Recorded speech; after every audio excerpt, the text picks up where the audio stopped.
Look at this jacket, pearlescent, spotless, built for a throne room. This is the king of Nanto, Koshū Ken, the man who stole Yuria, the man who thought love could be bought with silk and gold.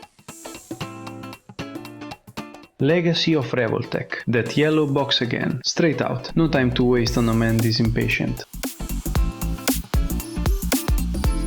This is Shin. The face is right there in front of you. Sharp, cold, exactly what you'd expect from the man who broke Kenshiro's fiancée. But look at the eyes. Thin, almost sideways. I can't tell you if that's intentional or just a paint slip. Either way, it changes the read of the face. The hair up front uses a softer material. That's not an accident. It lets the head turn without the strands fighting the joint. The back is a different story. Loose, spread out, like it's caught in the aura of his own power. No washing on this hair. None. Now spin him under a light. That lilac pearlescent battlesuit throws real reflections. This is where Kaiyodo spent the budget, but every fold, sharp as it is, has zero washing. Compare that to Toki, to Koshū, same line, same sculptor. They got the shading. Shin didn't. My read, pearlescent and washing don't mix well together. They picked the shine. For a king, that's the right call. Gold seam down the chest. Gold trim on that white belt. And the buckle. Grey metal, gold cross on red. That's his mark. The bloody cross.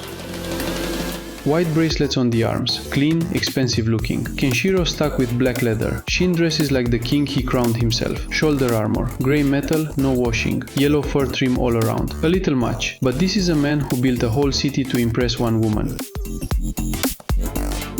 The hands get a hint of washing, finally, but the wrist joint is a darker pink than the hand itself. That seam is visible, not clean. And here's the real problem. That loose hair sitting right on top of the shoulder armor pushes the neck forward. Shin ends up looking hunched, like he's been at a desk all day, not ruling a kingdom.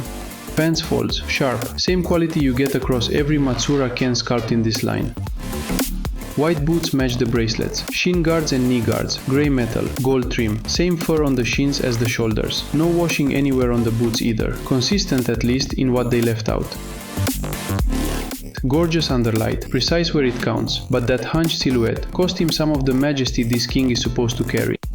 6 extra hands beyond the default fists, grip hands for weapons, open hands, and these, fingers fully extended, straight.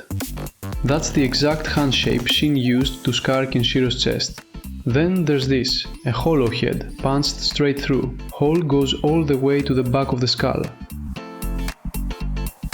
Here's the thing, Shin never fights with a weapon in this manga. This axe, this sickle, this head, none of it is his. They're built to recreate Zid's death in this same line, not a scene from Shin's story. Makes sense really. Why would the master of Nanto Koshū Ken pick up a Scaniozo's axe? His weapon is that hand, right there, extended, rigid, precise.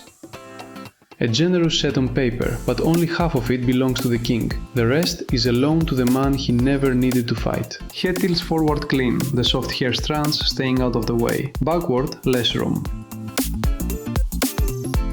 Rotation smooth too, the long hair at the nape of the neck lifts, settling over the shoulder armor as it ends.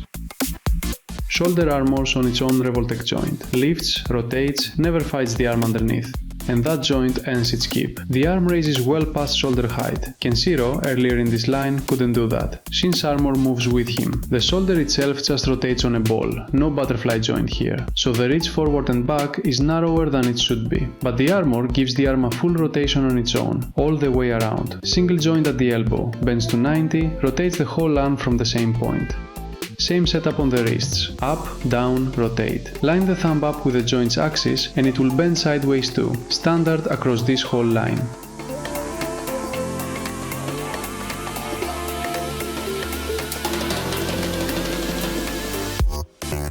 Torso rotates clean at the chest. One more joint at the abdomen for forward and back lean, both built for balance in a pose.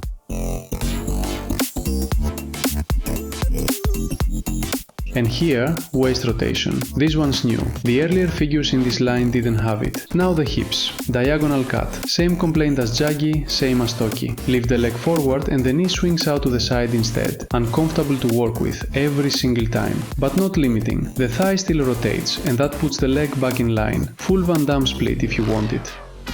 Double joint at the knee, best joint on this figure. Combine it with that hip and Shin kicks like he means it. And that's the whole point of this king. Pearlescent silk, gold trim, a face built for a throne. And underneath it, joints that let him kick and throw hands like a real Nanto master. Elegant and brutal. Only real letdown is the foot. Moves up, down, tilts sideways, but the joints ratchet in clicks. Hard to land on the exact angle that keeps the pose balanced. Not the smoothest engineering in this line, but it's built to let the king fight. 145mm. That's Shin, official Kaiyodo spec. Next to Goku, SH Figuarts Ultra Instinct. Height's close enough. Same story with Leonardo. NECA Mirage comic style. Now here's where it clicks. Right next to Yuria, same line, same sculptor. Perfect match. Proportions, style, everything lines up. But put him next to Kenshiro, same line too, and something's off. Ken reads taller, leaner. For the man Shin himself looked down on, that's a strange choice. So here's Shin, LR027, Legacy of Revoltech. Pearlescent silk built for a throne room. Joints that let him kick and throw hands like the Nanto master he actually is. Elegant and brutal, same body, that's the whole point of this king. Skipped washing hurt him. That hand silhouette from the hair and shoulder armor hurt him more, and half his accessory set doesn't even belong to him. A king who built a city for one woman, and Kaiyodo still couldn't get his self-presence right next to his own rival. Worth a price if you're building this line. Skip it if you want a standalone centerpiece. Now I want to know, better king, Shin's tragedy or Souther's fanaticism? Tell me in the comments. And if you haven't seen my Toki review or Yuria, same sculptor, same line, links right there, go watch it.